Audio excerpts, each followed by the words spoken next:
Como vai vocês? Tudo bem? Espero que vocês estejam aproveitando bastante as nossas teleaulas. Espero que vocês estejam entendendo todo o material que está sendo dito. E nesse regime de teleaulas, nós não teremos videoaulas da nossa disciplina, comunicação e linguagem, mas nós temos atividades para fazer. Sendo assim, eu estou aqui para auxiliar todos vocês na execução dessas atividades. Elas estão no nosso PET, a partir da página 87. E hoje nós vamos começar a correção dessas atividades. Gostaria de lembrá-los que eu estou no grupo do WhatsApp para qualquer dúvida que vocês tenham. Além disso, se vocês não quiserem usar o grupo, vocês podem me chamar no privado. E logo mais nós estaremos também com o nosso chat da Conexão Escola funcionando, nosso aplicativo que tem um chat. No mais, nós vamos começar agora a correção das nossas atividades. Eu fiz para vocês uma correção através do computador, e é por isso que nós estamos gravando agora esse vídeo, para que a gente consiga ir lendo e respondendo. Se ficar alguma dúvida, vocês podem tirar através do grupo de mensagens. Se quiserem ligar, pode ficar à vontade, tá bom? Então, nós temos aqui o nosso conteúdo, que é comunicação e linguagem, e nós temos bastante atividade. Não é verdade? Vocês já devem ter visto aí que há muitas atividades para serem realizadas. Elas foram divididas em duas sequências, semana 1 e 2, e posteriormente semana 3 e 4. Nessa semana 1 e 2, nós estamos trabalhando sobre gênero textual, e principalmente poema. Então, nas nossas atividades, nós temos bastante poemas para ser lidos, inclusive um tipo de haikai que nós estamos estudando, né? Então, há aqui na página 80 e 81, uma breve descrição do que é poema, do que é o gênero textual. E aí nós não vamos ler, porque eu tenho certeza que vocês já estudaram. Nós vamos passar direto para as atividades, tá bom? A atividade 1. Leia e analise o texto abaixo e, em seguida, responda as perguntas em seu caderno ou em uma folha separada. Nós vamos adotar aqui, meninos, que todas as atividades que vocês fizerem serão no caderninho do projeto, aquele caderninho que nós utilizávamos na sala de aula. Ai, tia, mas eu não tenho caderno. Então, pegue, por favor, o seu caderno de português, que você usa com a tia Cleusa, e separe algumas folhas dele para essas atividades, exclusivamente essas, no período que nós estamos sem aula na escola, tá bom? Não deixe de fazer. Não ter o caderno do projeto não é desculpa. Se tiver um caderninho sobrando, ou algum que você não esteja usando e queira usar, também pode deixar um caderno só para essa disciplina, não tem problema. Combinado? Ou é no caderninho de projeto, ou é no caderninho de português, ou um caderno específico, separado só para a nossa disciplina. Ok. Então, nós vamos ler aqui esse poema e vamos começar a fazer algumas atividades. O poema é assim: as bruxas de Bruxelas batem panelas para espantar as baratas tontas que vivem nas pontas dos sapatos delas. Sobre o que trata o poema? Eu fiz aqui, olha, um arquivo que eu vou disponibilizar para vocês, tá? Esse arquivo tem as perguntas e todas as respostas. Como é que a gente vai saber o que é as respostas?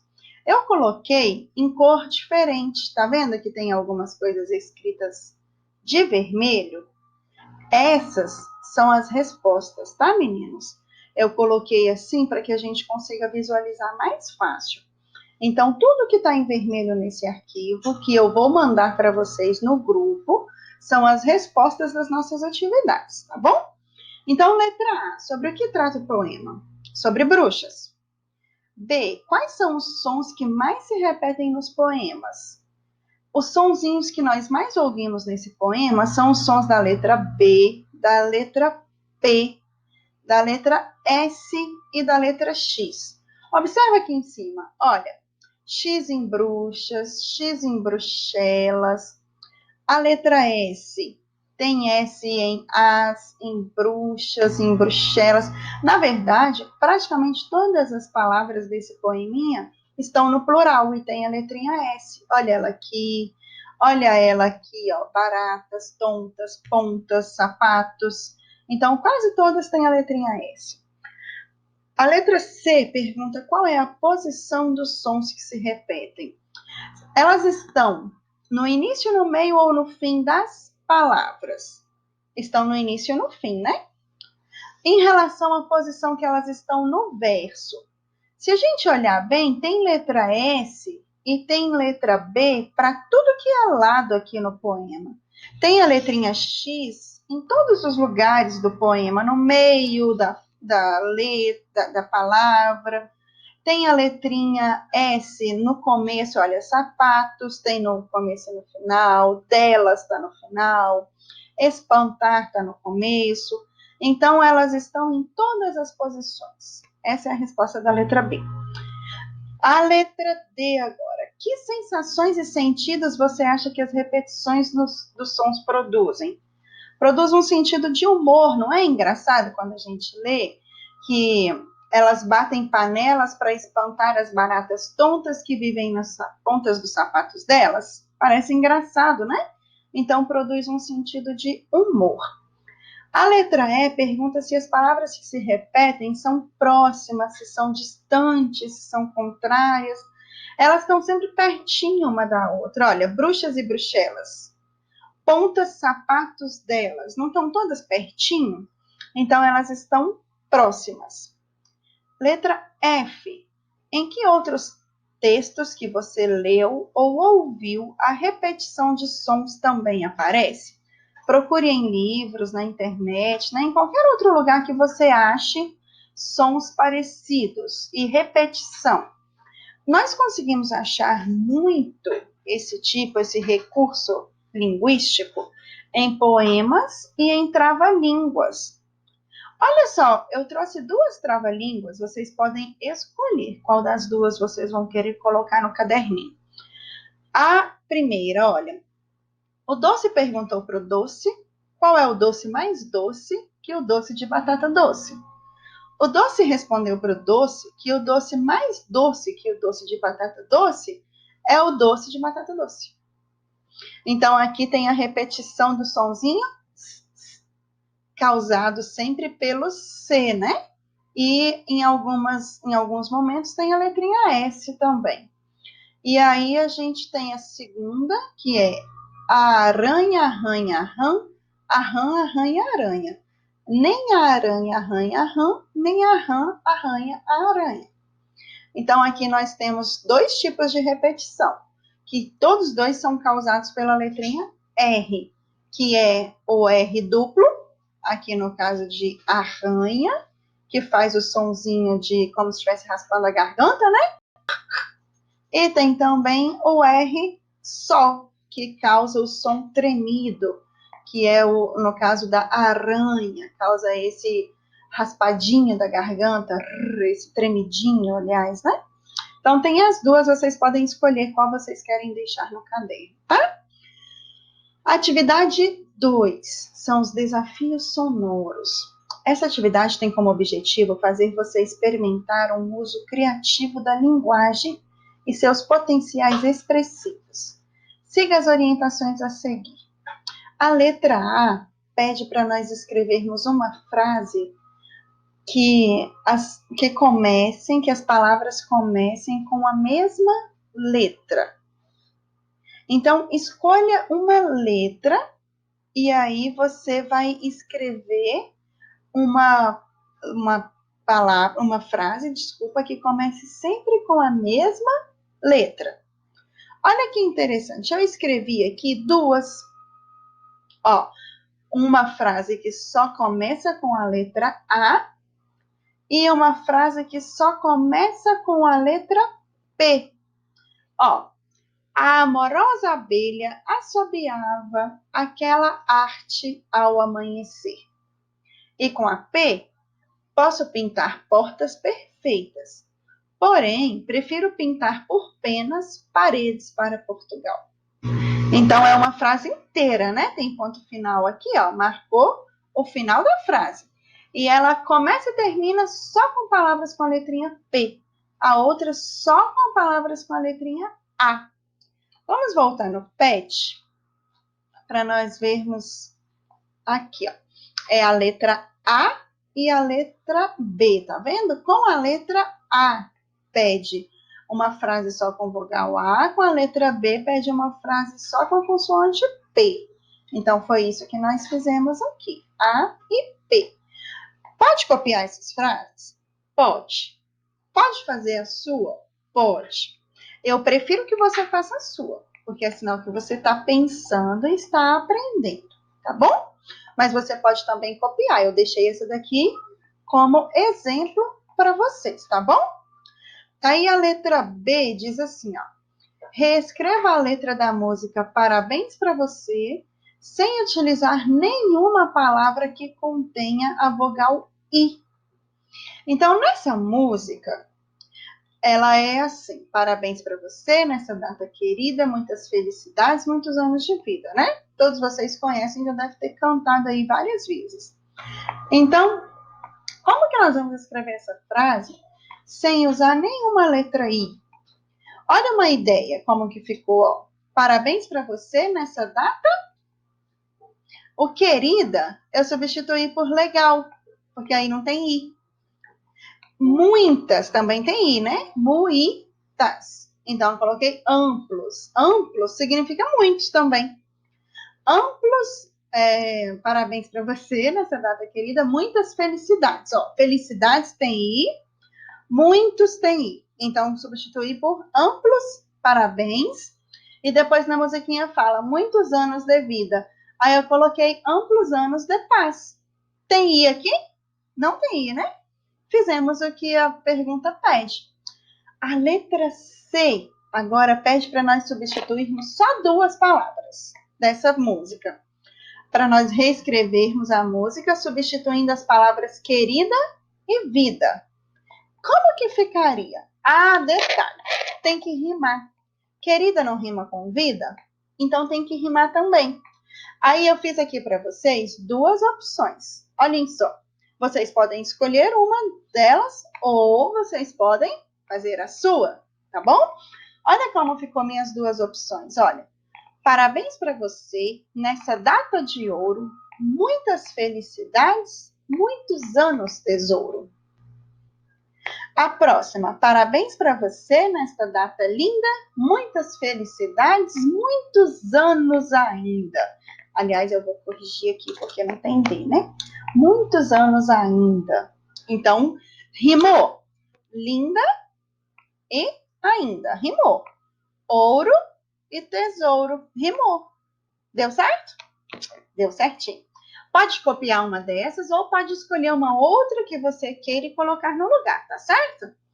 Letra D agora pede para a gente fazer uma lista com todas as frases que nós usamos nessas de cima, na letra A, na letra B e na letra C.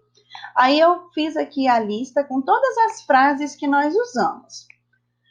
Daí a letra E pede para produzir um poema usando essas frases, ou pelo menos usando informações que tenham nessas frases. Aí o que eu fiz? Olha, nas nossas frases, nós não falávamos sobre a abelha, não falávamos sobre o pintor, não falávamos sobre o ouro na música aqui, ó, sobre o tesouro, não é? Olha como ficou meu poema, ó. O ofício da abelha é o título do poema.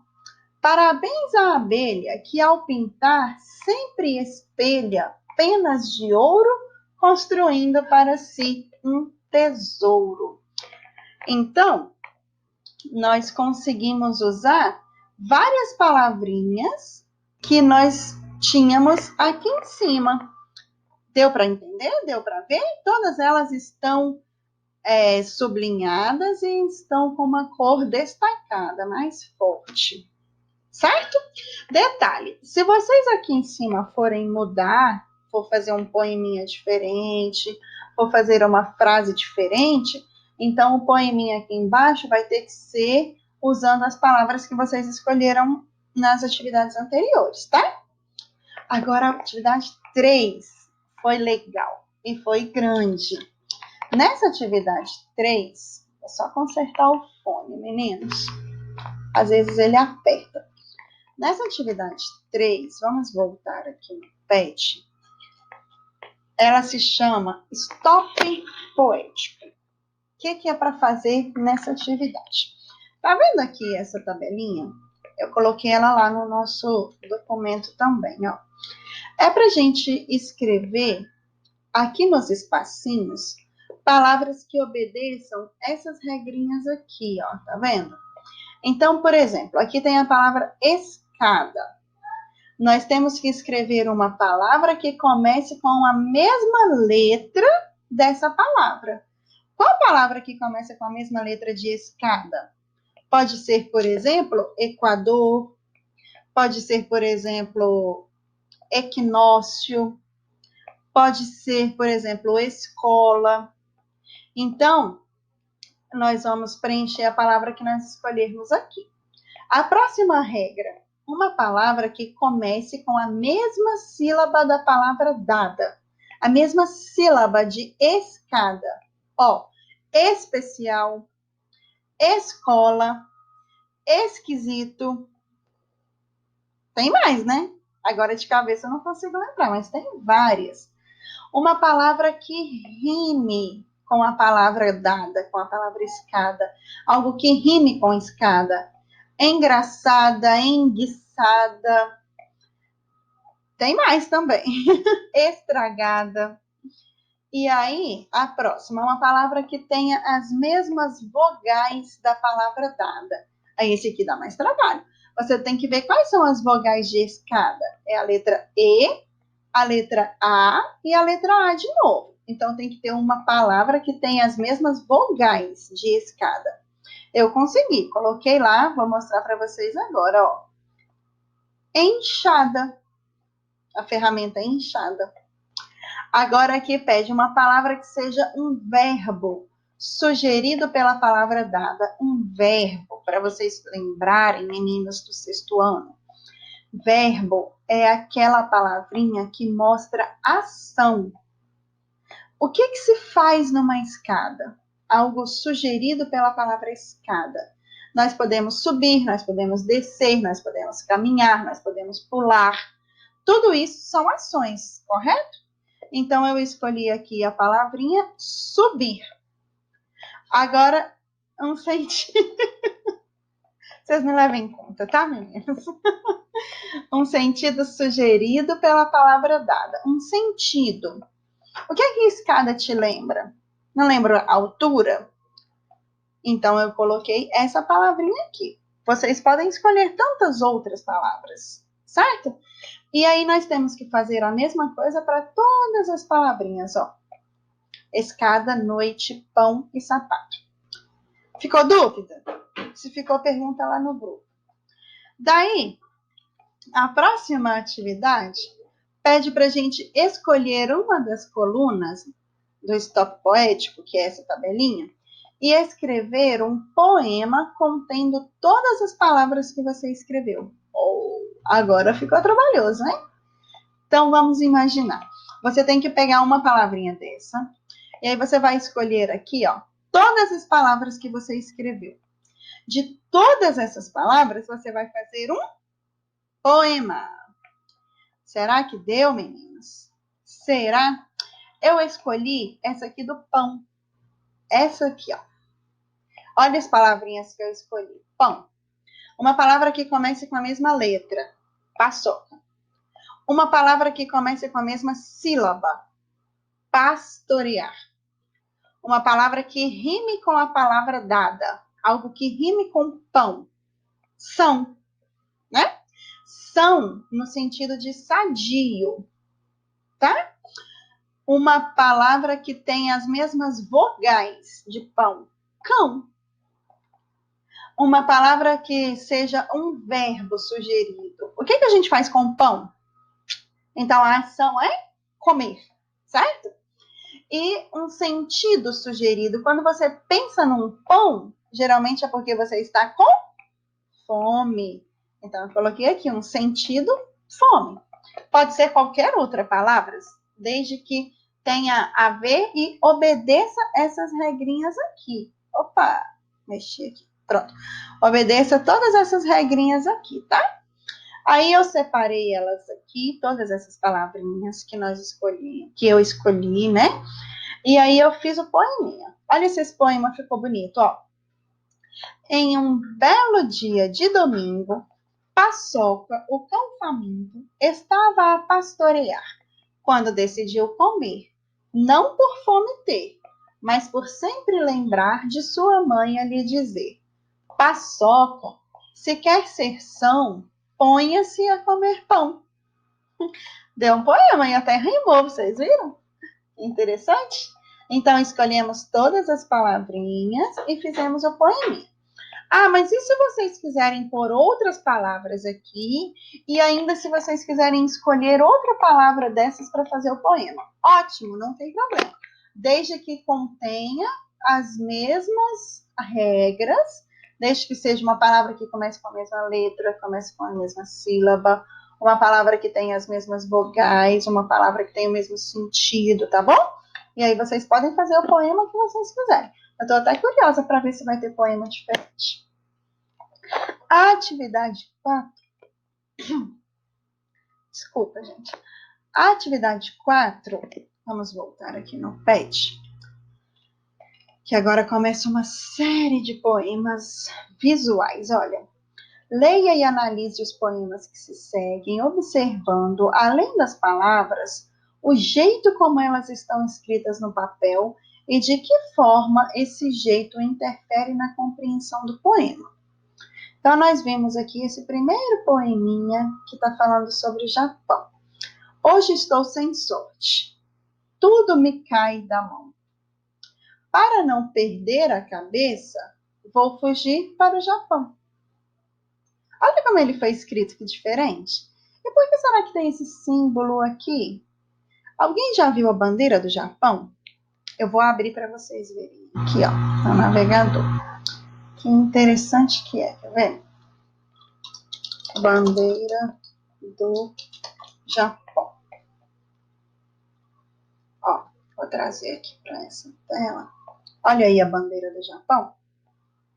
Alguma similaridade com esse poema visual? É uma bandeira do Japão, né? Então, vamos refletir e vamos responder, ó. Essas aqui são as perguntas para se responder, tá vendo? Então, vamos voltar aqui. O que você observou? É aqui, ó. O que você observou? Nós observamos que se trata de um poema visual. Ó, por que se trata de um poema visual? Porque se você só lê, sem ver o que está acontecendo, sem ver a forma que o poema foi escrito, não faz tanto sentido. Então, quando a gente lê e vê que tem uma bandeira no fundo, vê que a palavrinha cai aqui, ó, tá diferente, vê a forma como foi escrita aqui embaixo, tá vendo que forma uma pessoa? Olha, o pescoço, o símbolo vermelho é a cabeça, né? O pescoço, os bracinhos e as pernas, dando a entender que é uma pessoa que está fugindo. É tudo que o poema fala, né? Agora, próxima. Explorando o poema, escreva os possíveis sentidos do poema. Então, o autor tenta reproduzir o que está dizendo pela estrutura do poema. Tudo cai da mão dele, ó, a palavrinha cai.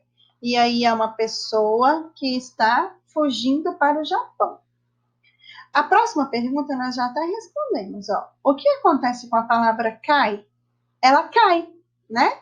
Ela desce da linha, dando a ilusão de que a palavra está caindo, assim como o que ele está dizendo. Qual é a função do círculo vermelho nesse poema, gente? Nós já falamos, eu até mostrei aqui para vocês, ó. que é fazer uma alusão à bandeira do país que a pessoa está indo, que ela está fugindo, o Japão, certo? Qual seria o impacto desse poema se ele fosse apenas ouvido em áudio? Imagine que vocês não viram essa imagem, eu só li esse poema para vocês. Faria o mesmo sentido? Não faria, né? Então, olha a resposta que eu coloquei aqui, olha. Não seria o mesmo impacto do poema ouvido. Simples assim. Vamos para o próximo poema? É o da Margaridinha, olha, da florzinha. Aqui em todas as pétalas dessa flor está escrito assim: bem me quer, mal me quer. Em todas elas. O miolinho dele está escrito zum, zum, zum, que é o barulhinho da abelha, certo? Aí as perguntinhas é o seguinte, ó. Como a disposição das palavras colabora para a compreensão do poema? Vamos voltar aqui. As palavras foram dispostas em forma de flor, colaborando com o assunto de que se trata. Vocês já devem ter brincado de uma brincadeirinha em que você pega uma flor e começa a tirar a pétala dela. Cada pétala é uma frase. Bem me quer, mal me quer. Bem me quer, mal me quer. Se você nunca brincou, você já deve ter visto alguém brincar, né? Se também não, pergunta para sua mãe, para o seu pai, para uma tia, que eles vão te contar que brincadeira é essa, tá bom? E aí, como que o autor, por que ele escolheu as expressões bem me quer, mal me quer para formar as pétalas? E por que ele repetiu a palavra zum para formar o miolo? Para formar as pétalas, o autor recorreu a essa brincadeira que eu acabei de explicar para vocês. Algumas pessoas brincam assim, arrancando a pétalazinha da flor e dizendo bem me quer, mal me quer. O que chega a ser até uma maldade com a pobre da florzinha, né?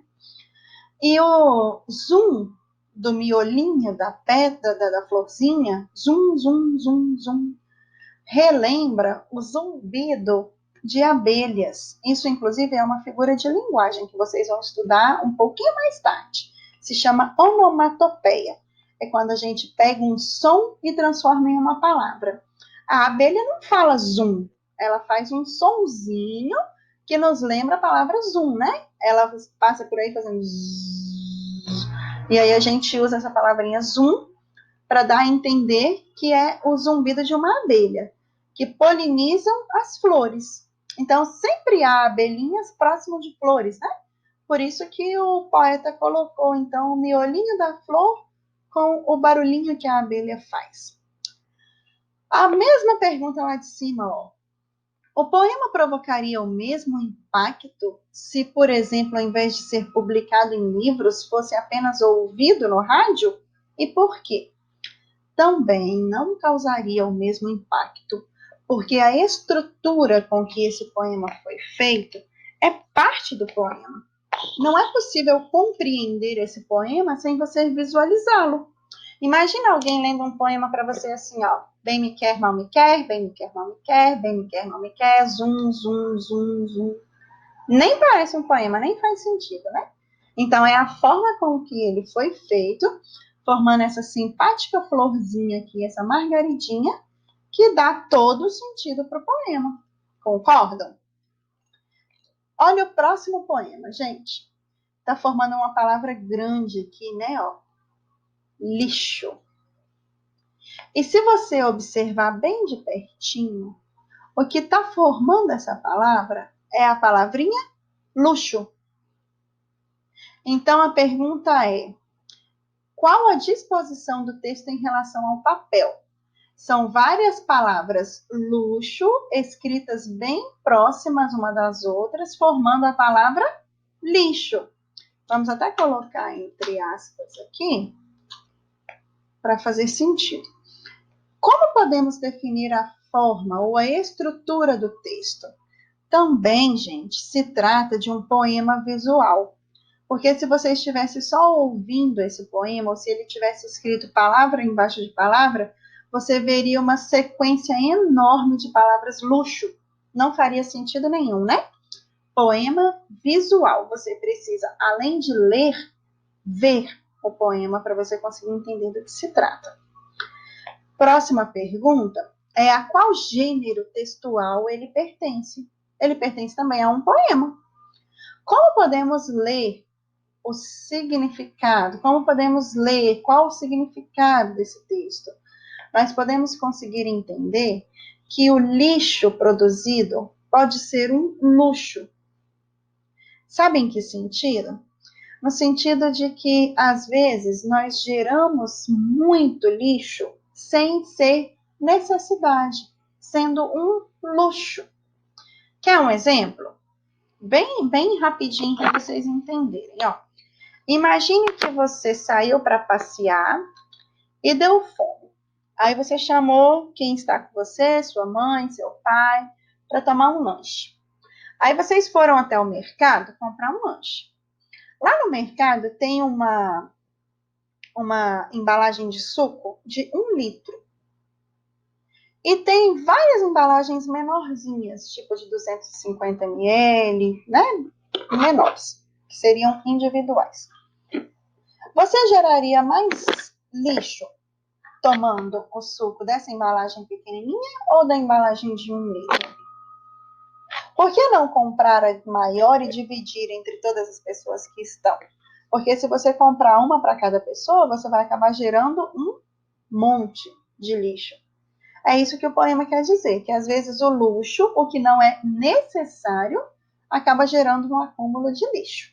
Essa é uma das interpretações do poema, certo? A última pergunta é: trata-se de um texto verbal ou não verbal? Trata-se de um texto verbal, pois contém palavras, né? Agora o poema Xícara é o próximo. Olha que bonitinho, esse eu gostei bastante. Na tarde fria de julho, voa o cheiro, o barulho do café descendo quente pelo bule reluzente. E me pergunto já em prosa, existe coisa mais gostosa? Para quem gosta de café fica mais bonito ainda, né? Eu acho que vocês devem gostar, pelo menos alguns de vocês devem tomar café. Eu amo. Tem até uma xícara aqui, ó. Mais cedo eu estava tomando. Então, o poema, vamos para as perguntinhas dele, ó. De que maneira a forma global do poema se relaciona com o título Xícara? Bom, o poema está falando de um café, que geralmente esse café é servido em quê? Xícaras, né? Algumas pessoas tomam café em copo, mas geralmente o que é mais convencional, o que mais se vê, o que é mais aceito são xícaras. E olha que interessante, essa aqui que eu estou mostrando para vocês tem o tema café. Ó, tá vendo? Vários grãozinhos e a palavra café escrita. Essa aqui foi um presente. E a próxima perguntinha, não, do café é só essa. Tava querendo falar mais de café.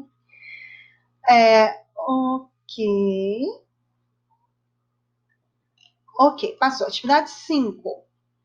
Pede para nós lermos os textos e analisar as perguntas. Aí tem esse pequeno texto aqui, que eu não sei dizer para vocês o que era para se fazer, porque só tem um pequeno texto e não tem pergunta nenhuma, né? Então, vamos pular isso aqui, vamos para esse, ó. Lar.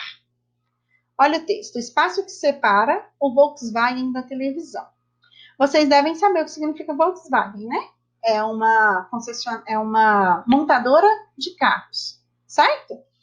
Então, letra A. Qual a definição da palavra lar? Pode-se utilizar um dicionário. Vamos voltar aqui. Eu usei o dicionário online, dicio.com, e lá está escrito que lar é um lugar onde vive uma família, é uma habitação, é uma casa, ok? A letra B pergunta como o texto define lar. Esse texto que nós lemos aqui, ó. Para esse texto aqui é lar. É somente um espaço que separa o Volkswagen da televisão, o carro da TV. A letra C pergunta sobre relacionar o significado da palavra lar e o sentido criado pelo texto. Eles têm o mesmo significado? Na verdade, não. Por quê? Para esse autor que fez aqui esse texto e que nós não temos fonte, nós não sabemos quem escreveu isso aqui, o lar é somente um ambiente que abriga a televisão e fica à parte da garagem com um carro.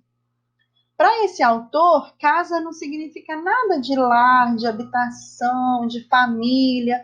Para ele é só um espaço que tem a televisão, que a pessoa vai chegar, vai sentar e vai assistir televisão, e que está separando da garagem com o Volkswagen dele lá. Então, a letra D pergunta para a gente assim, ó, qual é a crítica social contida nesse texto? Se vocês conseguirem entender, ó, o texto critica a forma de algumas pessoas viverem.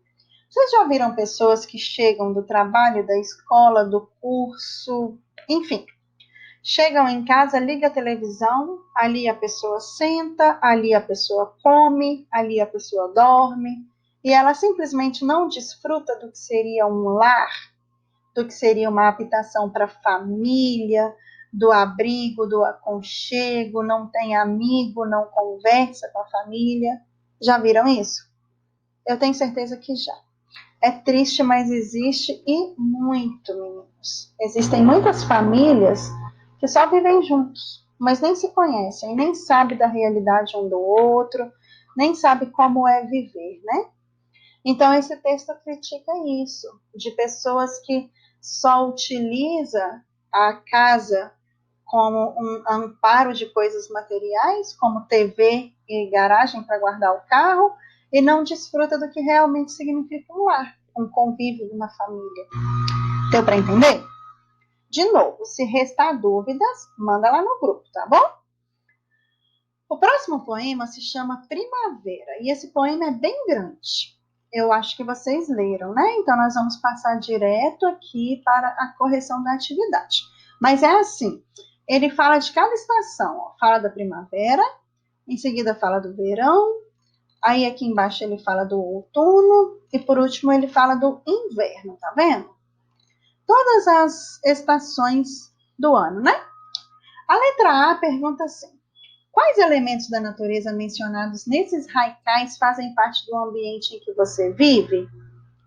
E a letra B pergunta, copie dos haikais palavras que se referem a elementos da natureza com os quais você nunca teve contato. Parece que apareceu uma palavrinha nova aqui, né? Haikai. Sabe o que significa? São poemas escritos desse jeito aqui, ó. Sempre 3 versos. Sempre 3. O haikai nunca tem mais que 3 versos numa estrofe. Tá vendo? Ó? Uma. Eu tô levando o dedo na tela, gente.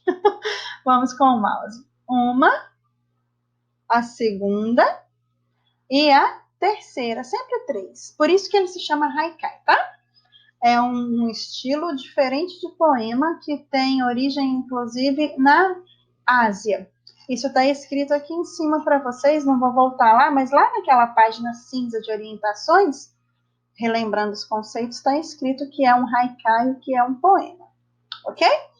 E aí essa letra A e letra B pede para que a gente coloque os elementos da natureza que faz parte do ambiente que você vive e os que você não conhece, os que você nunca viu, nunca teve contato.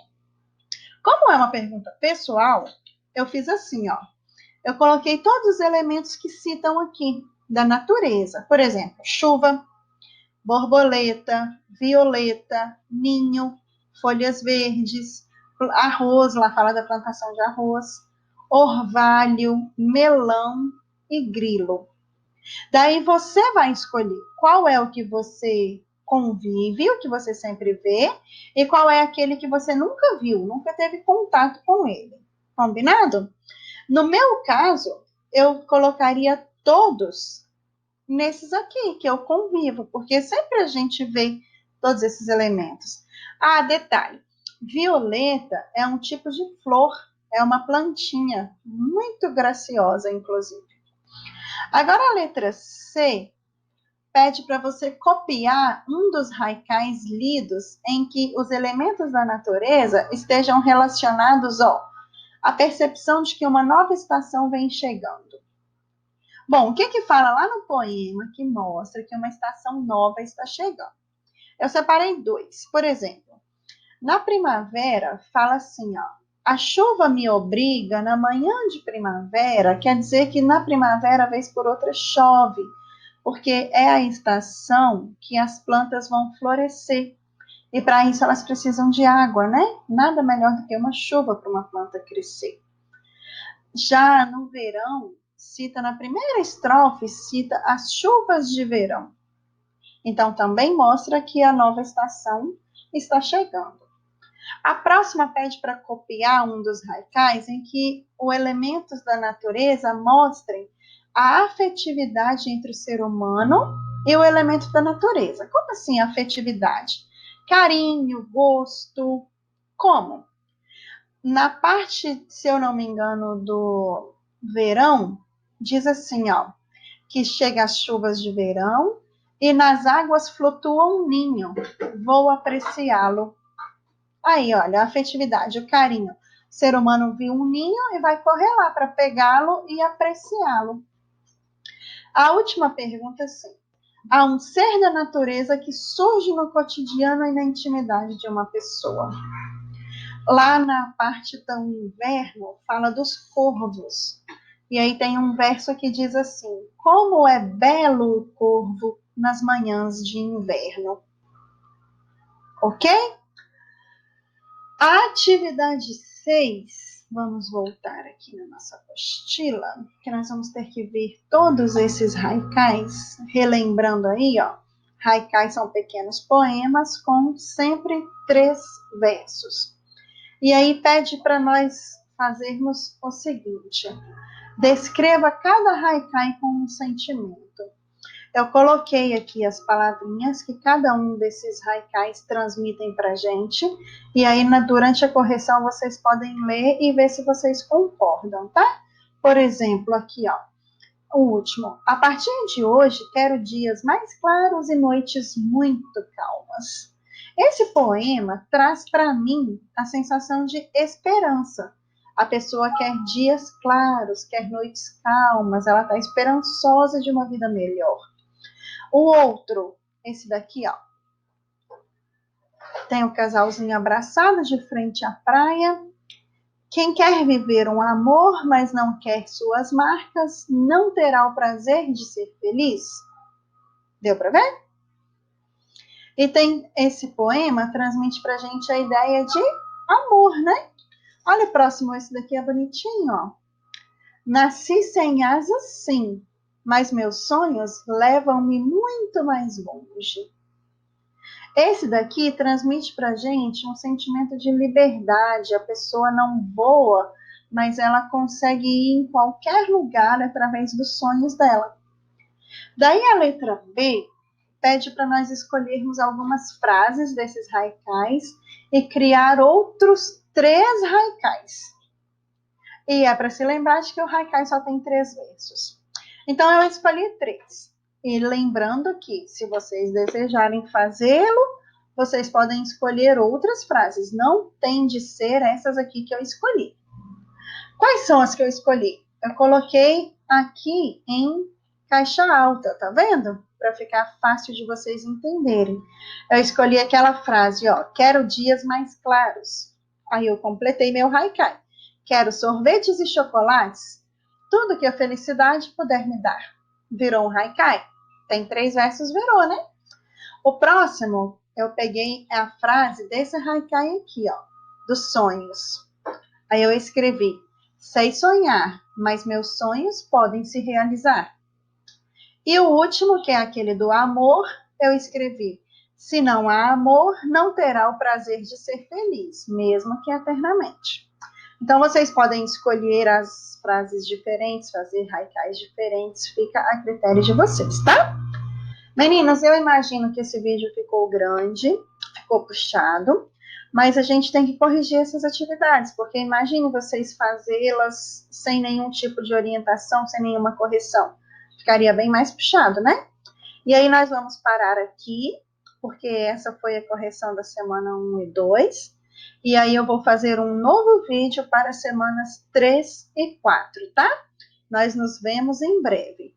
Até